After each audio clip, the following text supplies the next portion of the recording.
Hello and welcome back to Crafted by Corie. If you're new, I'm Corie. Welcome to my channel. If you're returning, thank you as always for being here. You are amazing and I sincerely appreciate you. I have some brand new Christmas in July projects, so let's go ahead and get right on into the crafting. DIY number one.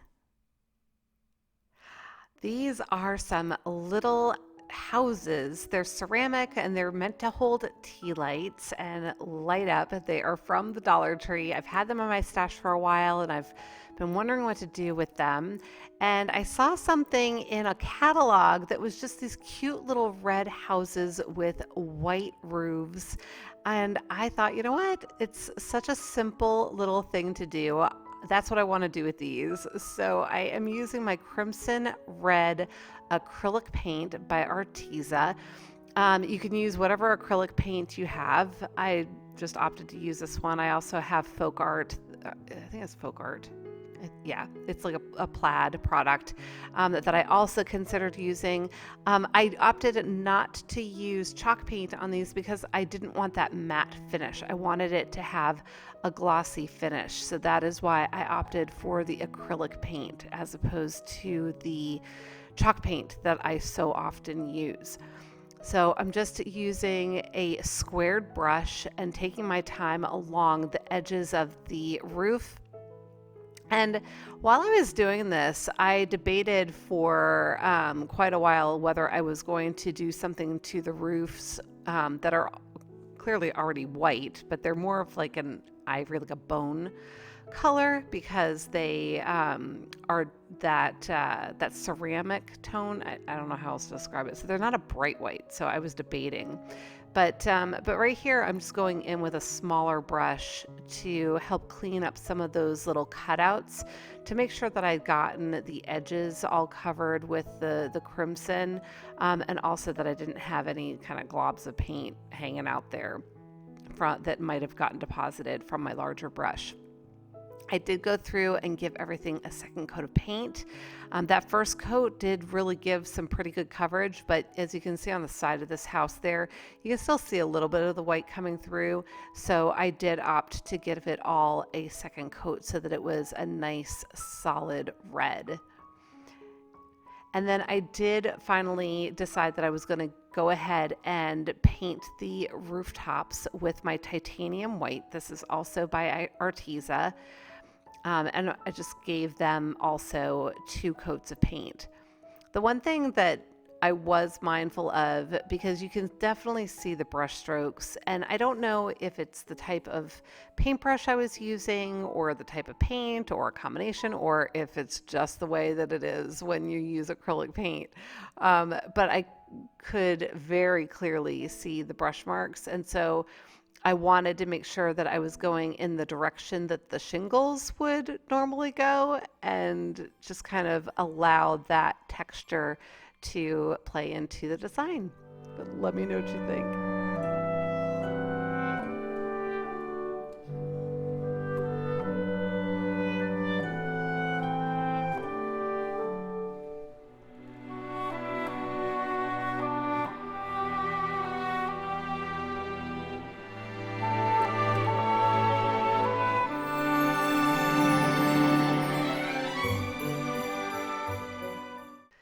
DIY number 2.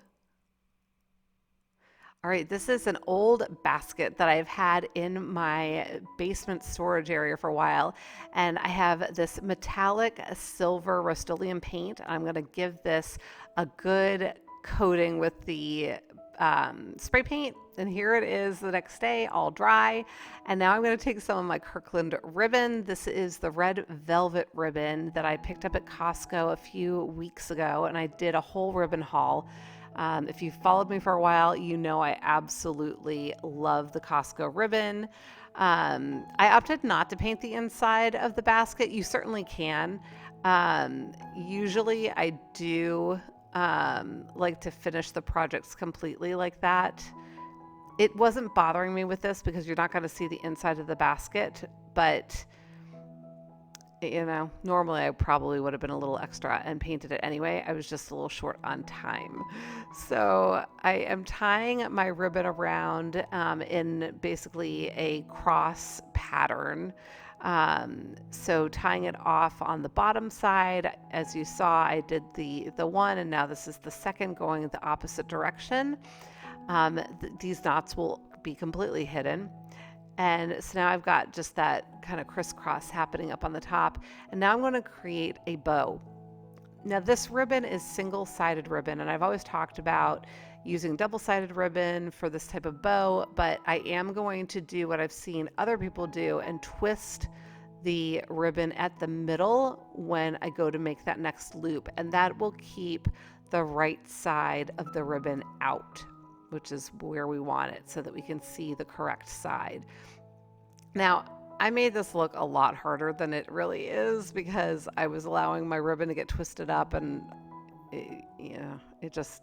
it's not very hard. So you make your loop, you twist the ribbon in the middle, and then you make your next loop, you bring it back, you twist it in the middle, and so on and so forth. I did this bow with 6 loops on either side. And while I am messing around with this ribbon, I am just going to remind you or let you know, if you have not seen one of my recent videos and heard, that I am on a mission to get to 50,000 subscribers. That is my goal. And when I do so, I am going to be giving away a Cricut and a Cricut Joy. And if I hit 50,000 subscribers by end of November 2024, I will double the number of Cricuts that I'm giving away. So it'll be 2 Cricuts and a Cricut Joy. Who knows? Maybe I'll start feeling super generous and do more. But all you have to do to be entered to win one of the Cricut machines is to make sure that you're commenting on all of my videos. So from the video that I posted, I believe it was at the end of June, that ribbon haul video actually, I believe was the first announcement. So from that video on, every time you comment on one of my videos, it will equal an entry into the drawing when the time comes. So when I hit 50,000 subscribers, I'll be looking at all of those videos leading up to that moment, and everybody will get that many chances to win for every video that they commented on. Hopefully I'm making sense. I feel like I'm repeating myself a lot, but I just want to make sure everybody understands. So be sure to give my video a thumbs up, like it, make sure you're subscribed so you get notified when I post a new video. Make sure you watch it and comment, because that is going to be how you get entered to win. All right, so now that I got my loops done, you probably saw that I had tied off the middle with a chenille stem. I then used that to fasten it to the top of the box. I wrapped it around both pieces of the ribbon so that it kind of brought them together in the middle, so it looks like the bow was created from those ribbons coming up from the sides. And now I am just going to fluff up all of my loops. Now, this is a 2.5 inch wide ribbon. You don't have to use such a wide ribbon. That was just what I opted to do.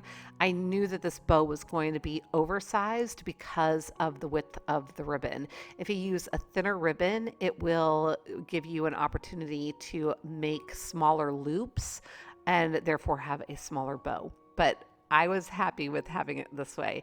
And you can leave this little project as is, or you can pop some lights into the inside of it, which I ultimately did. And I think it's super cute, but we'll take a look at the finished product here and let me know what you think.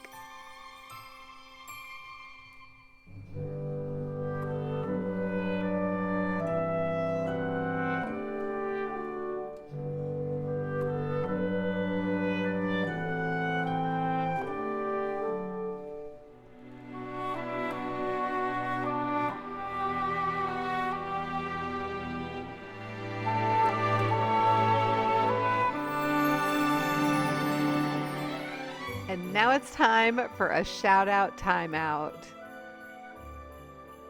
Awesome, Kim W. This was inspired by a tree project I did last week. Love it. And wow, Valerie, all of these resin projects and everything is absolutely fantastic. I would love to give you a timeout as well. If you have interest, just send me an email at craftedbycorie@gmail.com. DIY number 3. All right, this is a wreath form, foam wreath form, and I've got a whole bunch of these little stick-on bows. I had picked these up at, actually, they came in a grab box from Michael's that I picked up, gosh, it might be a year or maybe even 2 years ago. I can't remember. Time goes by so fast, you guys. But I've had them in my stash, and I don't really use these on gifts when I do gift giving. So I've been just kind of leaving them in my stash and wondering what on earth I was going to do with them. And I suddenly was inspired. I knew I wanted to create a wreath for this video, and as I was actually cleaning up my craft room, I came across these, and I thought, you know what? I wonder how it would look if I created a wreath with these. Now you can see I was trying to use the tape on the back of them, and it wasn't working. So now I've opted to come in with my hot glue. I'm going to just apply them one at a time, just making sure I get them super close to one another. Now, I will be honest, when I decided to do this, I was not super confident that it was going to work. I just wasn't. I didn't know how it was going to turn out. I didn't know if I was going to be able to get them close enough together. But you know what? Once I got it going like this, I was so excited about the way that it was looking. I think it is super, super cute. It is sparkly without having glitter, which I also love. And don't get me wrong, I do like glitter. Glitter has its place. I just don't like that glitter gets everywhere. So this project just made me so happy. It was definitely time consuming. I was listening to my audiobook in the background. You can listen to music or whatever makes you happy. Watch your or listen to your craft videos. Right there, I just dropped that on my finger with the hot glue side down. That hurt, you guys, so be very careful. I mean, my finger ended up blistering. It was bad, but here it is, all done. I'm checking the back, making sure that everything is nicely covered, and now I just need to create a hanger for it.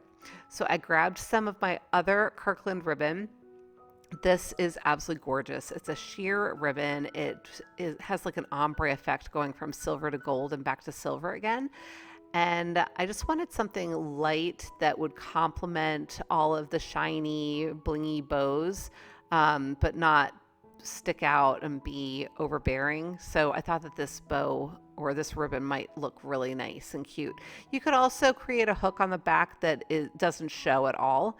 I did debate doing that, but ultimately I decided that I was going to do it like this. And I folded it kind of like a cancer ribbon so that it emulated a little bit the shape of the bows that we put all over the wreath. I hope that makes sense. So here I'm using one of my finger protectors a little too late on the glue just to get that nailed down, but that's it for this one. Let me know what you think.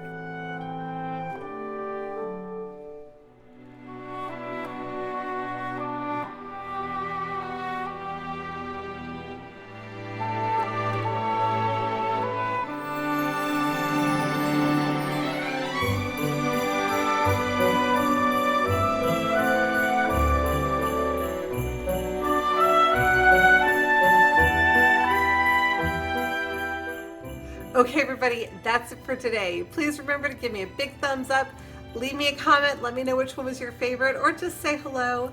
And until the next time, be well, be kind, and make it a great day. Thank you so much for watching. Take good care.